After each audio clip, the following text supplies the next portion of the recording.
E a gente começa o Jornal do Rio trazendo uma entrevista especial com Cláudio Castro. Ele foi reeleito no primeiro turno com 58% dos votos válidos. O governador falou sobre a vitória e também sobre os principais desafios para o próximo mandato. Olha só.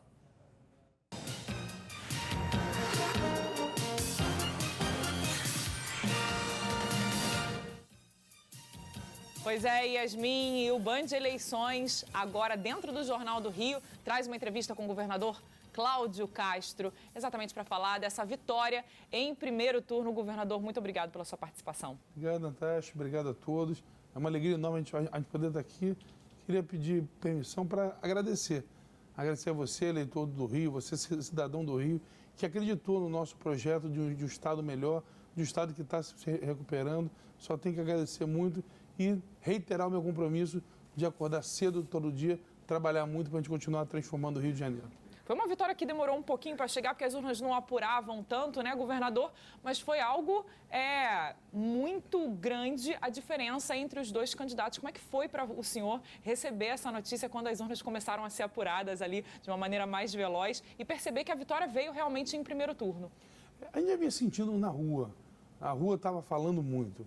A rua estava... A gente não conseguia enxergar outras candidaturas, mas fica sempre aquele receio, até porque a gente fica vendo as pesquisas, tudo. Eu não tenho dúvida que acabou vencendo a campanha da humildade, a campanha do trabalho, a campanha limpa, a campanha que não atacou ninguém, que não usou os espaços para atacar as pessoas, que não pediu testemunho de pessoas atacando outras, mas que se pautou por mostrar para o eleitor aquilo que vem fazendo ao longo dos últimos 2 anos e como a gente vai fazer para transformar o Rio nos próximos 4 anos. Desde 2010 a gente não tem um governador eleito em primeiro turno aqui no estado do Rio de Janeiro. É um momento importante, então, entrar para esse hall do primeiro turno, né? E até porque, segundo analistas que me falaram ontem, foi a maior votação da história de um governador no Rio de Janeiro, em votos efetivos. Então é mais responsabilidade ainda que a gente tem, com certeza aumenta muito a responsabilidade de fazer um bom trabalho pelo povo desse estado. Trabalho que começa, eu acho, que é o nosso grande problema no estado do Rio de Janeiro, segurança. O senhor implementou Cidade Integrada, não expandiu Cidade Integrada, mas a ideia é que esse projeto seja expandido hoje, funcionando em 2 comunidades, né? Sim, provavelmente já vai ter uma expansão até o fim do ano.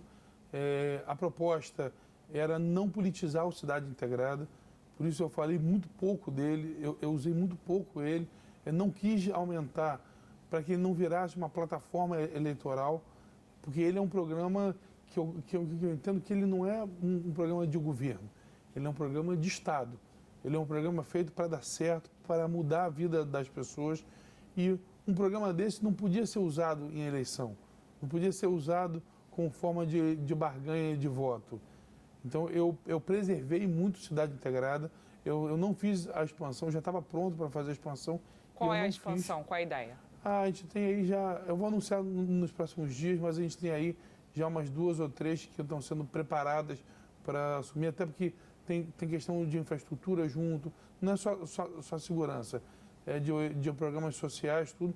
E agora, sobretudo depois daquela redução da carga tributária, a gente vai ter que fazer uma rearrumação no orçamento para tudo caber e a gente continuar com a responsabilidade fiscal, mas cuidando da segurança. Aproveitando essa deixa, falar de economia, empregabilidade, retomada da economia. Você falou aí em redução de impostos. Isso vai mexer agora com a questão do quanto vocês vão conseguir arrecadar e automaticamente de quanto vocês conseguem investir no Estado. Qual é a proposta para a retomada dessa economia tão afetada pela pandemia? A proposta é continuar reduzindo. Eu acho que é um ciclo que era vicioso e está virando um ciclo virtuoso. Então a gente diminui o imposto, melhora a infraestrutura, desburocratiza o Estado e qualifica o profissional. Quando você ataca nessas 4 frentes, por mais que você tenha o que eles chamam de barriga de arrecadação, você está arrecadando aqui, você dá uma leve diminuída, mas a tendência é isso fazer depois uma acentuação e com o aumento da atividade econômica, com o aumento de mais gente consumindo, de mais emprego, de mais renda, você arrecadar mais ainda. Então esse processo que o Rio começou hoje reduzindo demais carga tributária em programas importantíssimos, como o Polo Metal Mecânico, Rio Log, também reduzir 25% do imposto de bares e restaurantes, reduzimos arroz, feijão, gás de cozinha, zeramos o ICMS da energia do pequeno produtor e agora essa grande redução, gasolina, telecomunicações, energia e transporte.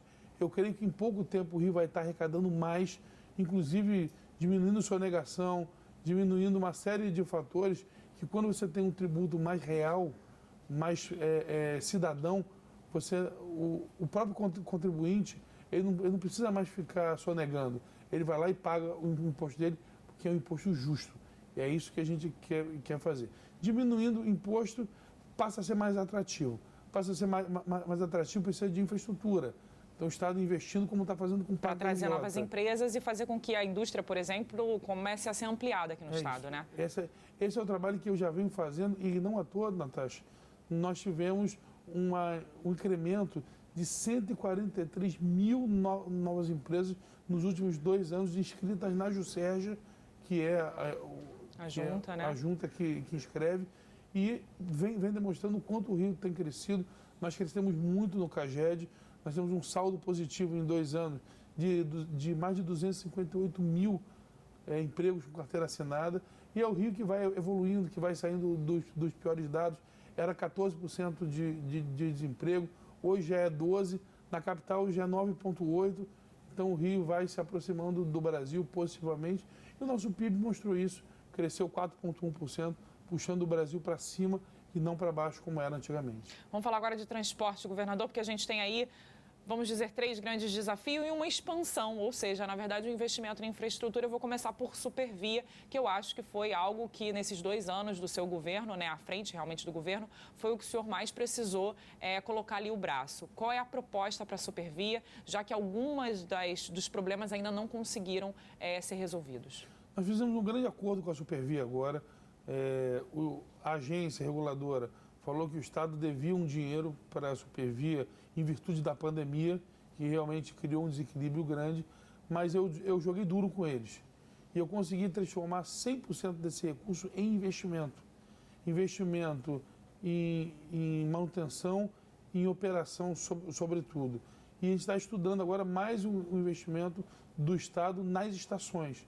Então, fazendo o aterramento dos cabos, fazendo a manutenção correta, aumentando os contratos que fazem a operação acontecer.